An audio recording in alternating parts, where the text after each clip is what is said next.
नमस्कार, आप देख रहे हैं बिहार की उड़ान यूट्यूब चैनल, जहां हर खबरें होती हैं सच्ची और सबसे तेज। बिहार से इस वक्त की सबसे बड़ी खबर सामने आ रही है। सरकार ने ऐसा फैसला लिया है जिसका सीधा असर आम लोगों और महिलाओं पर पड़ने वाला है। तो चलिए खबरों को विस्तार से समझते हैं, वीडियो के आखिर तक बने रहिए। इस साल बिहार बोर्ड इंटर परीक्षा में लड़कियों ने एक बार फिर बाजी मारी है। साइंस स्ट्रीम में समस्तीपुर के आदित्य प्रकाश अमन ने टॉप किया, जबकि आर्ट्स में गया की निशु कुमारी और कॉमर्स में पटना की अदिति कुमारी ने पहला स्थान हासिल किया। खास बात यह रही कि टॉपर्स में लड़कियों की संख्या अधिक रही। कई छात्र बेहद गरीब परिवारों से आते हैं, जिनकी सफलता पूरे राज्य के लिए प्रेरणा बन गई है। सरकार ने टॉपर्स को नकद पुरस्कार और लैपटॉप देने की योजना भी बनाई है।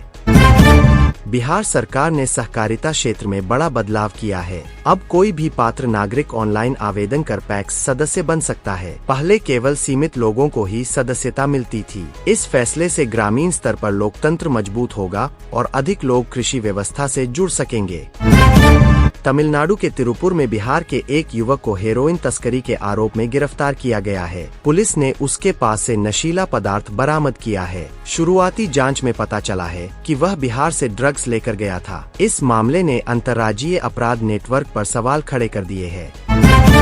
इंटर पास करने वाले छात्रों के लिए बिहार सरकार की स्टूडेंट क्रेडिट कार्ड योजना बड़ी राहत बनकर सामने आई है। इस योजना के तहत छात्रों को 4 लाख रुपए तक का बिना ब्याज लोन मिलता है। इसका उद्देश्य आर्थिक रूप से कमजोर छात्रों को उच्च शिक्षा के लिए प्रोत्साहित करना है। ईरान में अमेरिका इजरायल युद्ध के बीच इंटरनेट ब्लैकआउट चौथे हफ्ते में पहुंच गया है। 500 घंटे से अधिक समय से कनेक्टिविटी बाधित है, जिससे देश के भीतर और बाहरी दुनिया से संपर्क सीमित हो गया है। नेट ब्लॉक्स के मुताबिक अंतर्राष्ट्रीय इंटरनेट लगभग बंद है और घरेलू सेवाएं भी सीमित है। VPN और सैटेलाइट एक्सेस पर भी रोक बढ़ा दी गई है, जिससे लोगों को भारी दिक्कतों का सामना करना पड़ रहा है। 1 अप्रैल 2026 से नौकरी पेशा लोगों की सैलरी स्लिप में बदलाव होने वाला है। नए लेबर नियमों के तहत कुल सैलरी का 50% बेसिक पे रखना जरूरी होगा, जिससे PF और ग्रेच्युटी बढ़ेगी, लेकिन इनहैंस सैलरी पर थोड़ा असर पड़ सकता है। वहीं नया टैक्स रिजीम डिफॉल्ट लागू रहेगा, लेकिन आप पुराने टैक्स रिजीम चुन सकते हैं और होम लोन लेने वालों के लिए पुराना टैक्स रिजीम फायदेमंद रह सकता है।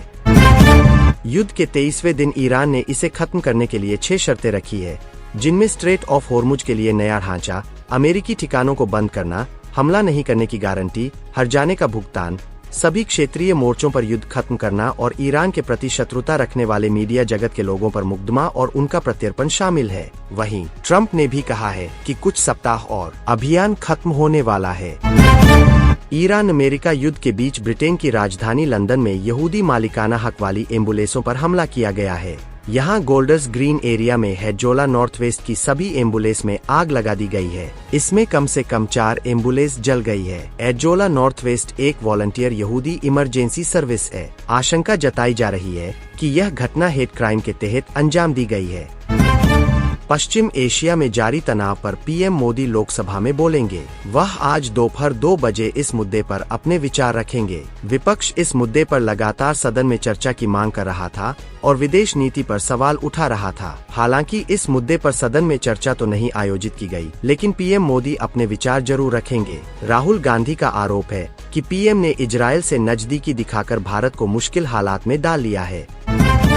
ट्रेजरी सेक्रेटरी स्कॉट बेसेंट ने साफ किया कि अमेरिका के पास ईरान के खिलाफ युद्ध जारी रखने के लिए पर्याप्त फंड है। उन्होंने राष्ट्रपति ट्रंप के कदमों का बचाव करते हुए कहा कि ये फैसले उनकी कार्यकारी शक्तियों के दायरे में ही लिए गए। इस संघर्ष के लिए अभी जो फंड आवंटित किया जा रहा है, वह केवल अतिरिक्त है। असल युद्ध अभियानों के लिए जरूरी संसाधन पहले ही मौजूद है। ईरान में युद्ध के चलते गैस संकट से जूझ रहे देश के सभी राज्यों को आज से कुछ राहत मिलेगी। केंद्र ने आज से सभी राज्यों को 20% अधिक गैस आवंटन के निर्देश दिए हैं। इससे राज्यों को मिलने वाली गैस की कुल सप्लाई संकट से पहले के स्तर के 50% तक पहुंच जाएगी, जो अभी तक 25 से 30% के आसपास ही था। बढ़ाई गई सप्लाई से सामुदायिक रसोई, रेस्टोरेंट, ढाबों, होटलों और इंडस्ट्रियल कैंटीन को प्राथमिकता दी जाएगी।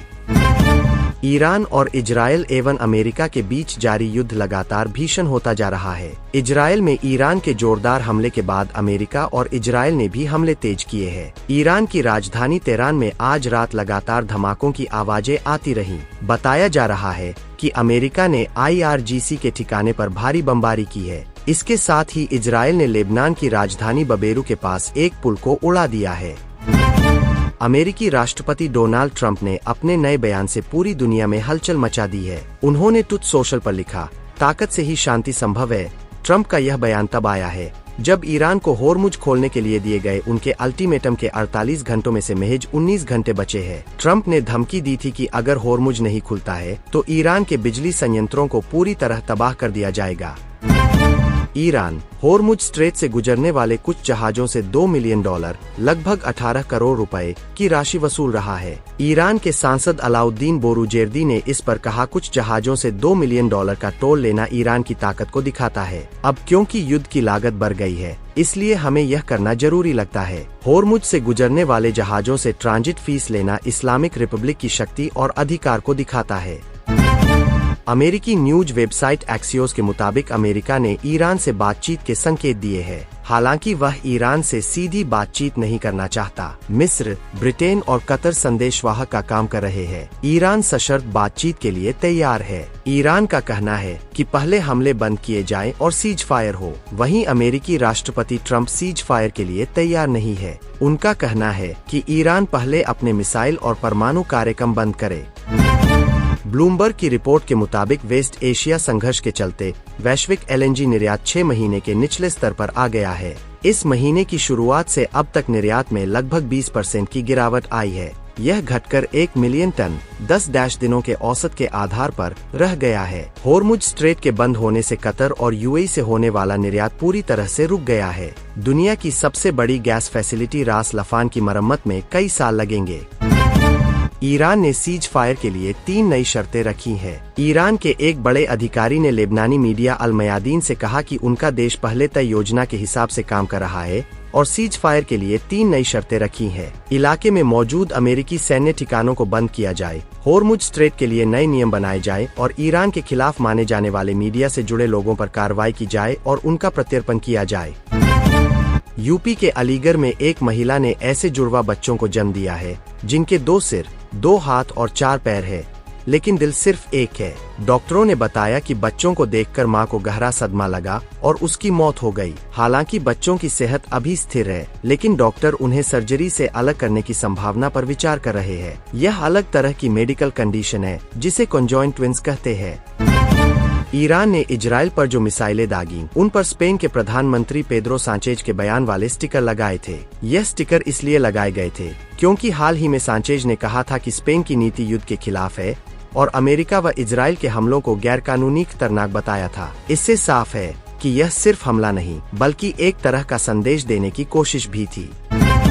वेस्ट एशिया में जारी युद्ध पर पीएम मोदी लोकसभा में बोल रहे हैं। इस दौरान उन्होंने कहा कि युद्ध में घायल हुए भारतीयों की जरूरी मदद की जा रही है। पश्चिम एशिया के सभी देशों से बात की गई है। ईरान और मध्य एशिया से भारतीयों को सुरक्षित लाया गया है। 24 घंटे का सहायता कंट्रोल रूम स्थापित किया गया है। 3 लाख से ज्यादा भारतीय खाड़ी देशों से सुरक्षित लौटे हैं। ईरान से 1000 भारतीय सुरक्षित लौटे हैं।